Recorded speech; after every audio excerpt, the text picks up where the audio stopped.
It's my personal experience. If you want to have things fail, just do it in a central approach and don't involve Force anybody. it down, it won't work. Force it won't work. So the Yeah. great involvement is a key aspect.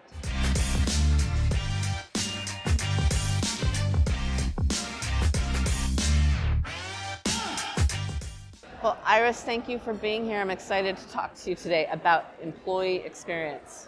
Thank you for having me. Pleasure to talk to you about that. Yeah, so tell me, in this work that you've been doing, how have you ensured that employee experience is really aligned to the strategy and connected to where the organization is going?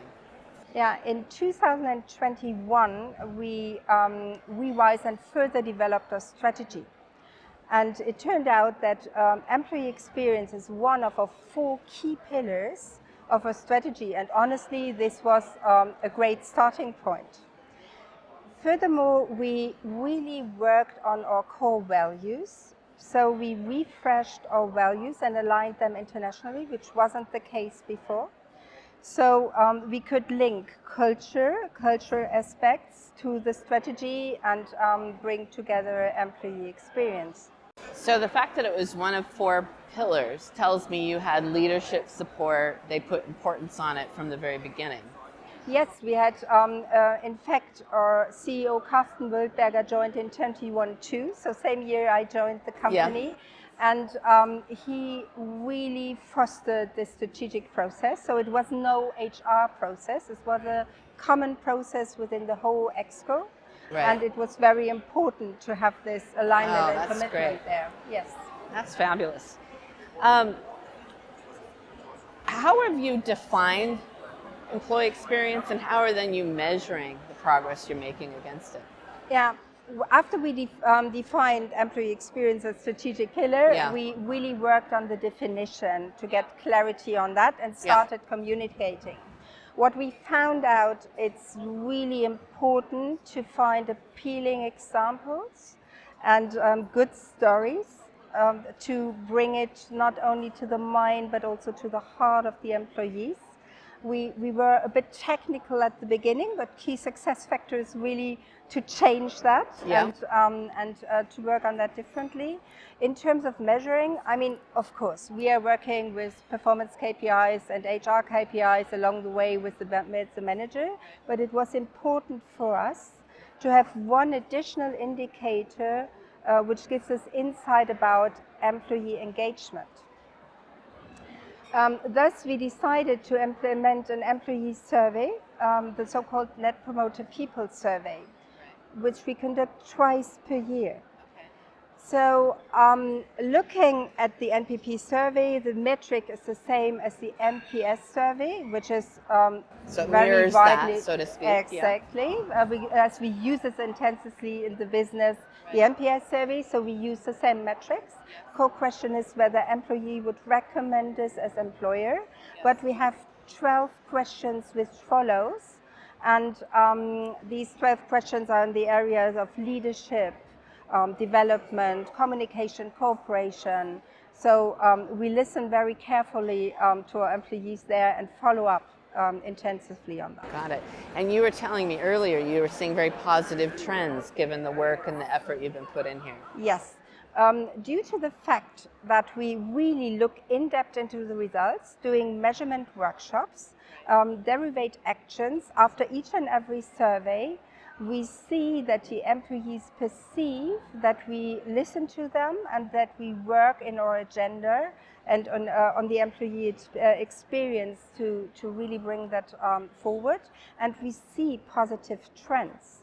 So when we started, we had an overall NPP score of 0 on a group level. I mean, the scale is -100 to +100, so right. 0 was no, it was, it was a starting point. But since then, we really improved to an NPP score of 35. Within 3 years, I think this really shows that we have follow-up, listen, and bring things forward. Right. Have you seen a correlation in the customer score as well? Yes, we look at that. Yeah. So today, I'm now able to announce it. We see that our NPS score went up to 58, which is it's good, and it's an improvement, always not as extreme as it was now in the NPP, but we started with the NPP 3 years ago. But yes, there is a correlation. Well, that's great, because it validates what we know. When we treat Yes. our employees well, our employees treat our customers well, right? There's definitely that connection. That's the Love idea. that. So tell me about some of the initiatives that you've done that have really driven this.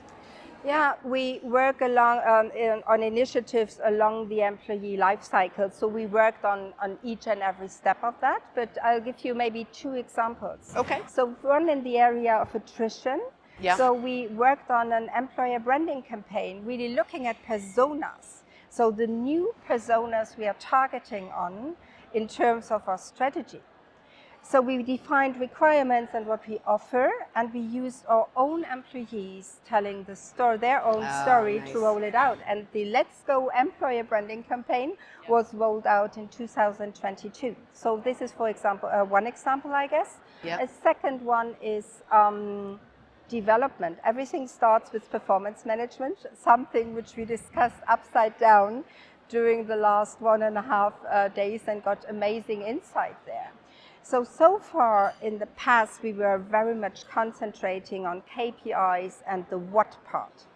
And as we really revised and refreshed our values and integrated leadership values like clarity and trust being role model, it was very important to us to also link the values in the performance dialogue. So the how part is now linked to the desired behavior, and it was important to us to integrate that in the feedback process. So we did that. In terms of training and development, we have a hybrid approach, so face-to-face trainings. There was a big trend going only into e-learning stuff during COVID, but we went back to hybrid, so face-to-face as well as e-learning. Just certain times you need to come together, aren't you? Yes.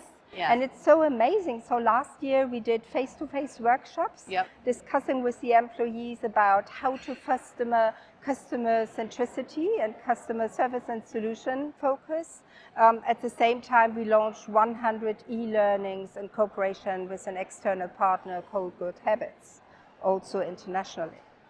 So going forward, and this is something I'm really proud of, we are going to use this workshop format to also discuss how we can bring to life our values, our company principles, along the customer agenda. So this is what we are going to roll out now. Oh, great. That sounds great. And the employees telling their own story, that sounds like such an important part of your communication campaign, because you said it was a lot about communicating.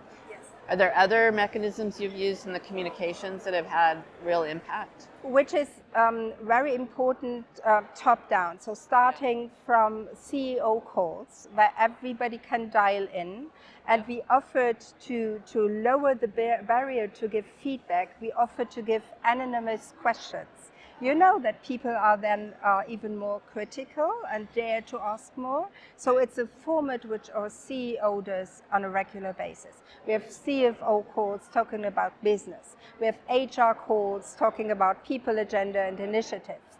And going really cascading down, but opening up to everybody. So several formats.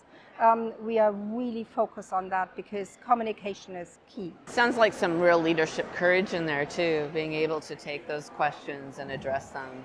Yes, employee experience is all about commitment and involvement of the leaders. And on the executive board team, as well as on the country boards, we have a big commitment there, and we see this also based on the results.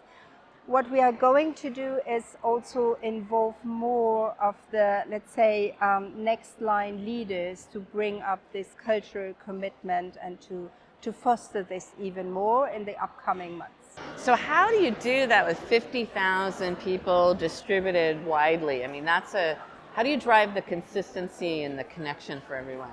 We have a very great international HR community, working together closely on international projects, so developing them and ensure a joint rollout. On top of that, of course, there are local requirements and agendas, which are driven by the local HRDs.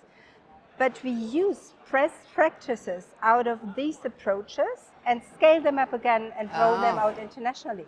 So everybody contributes really to the people agenda, and especially the use of the best practices proves to be successful as we leverage the power of the group. So you have kind of a catch and release process where bring good ideas in, pop them out bigger. And there is no, let's say, headquarter developing things and spreading top down, pushing. It doesn't work out. It's my personal experience. If you want to fail, have things fail, just do it in a central approach and don't involve Force anybody. it down, it won't work. It won't work. So big involvement. Listening to the business, of course, but also very great involvement of the HRD is a key aspect.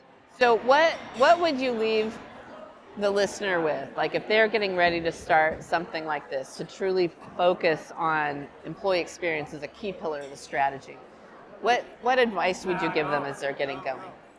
What we see is that we have a lot of on our agenda. To focus is one of the key parts. And I think listening to also colleagues at the summit, it's a topic which drives a lot of our colleagues too. But then it's really driving the cultural implementation, so bringing the values to life, because I'm a strong believer that culture is going to be the driver of the transformation process, and this is what we are going to even more focus on. Oh, I love that. Thank you so much, Iris. I love your stories. Thank you so much. It was a pleasure talking to you. Thank you very much. Thank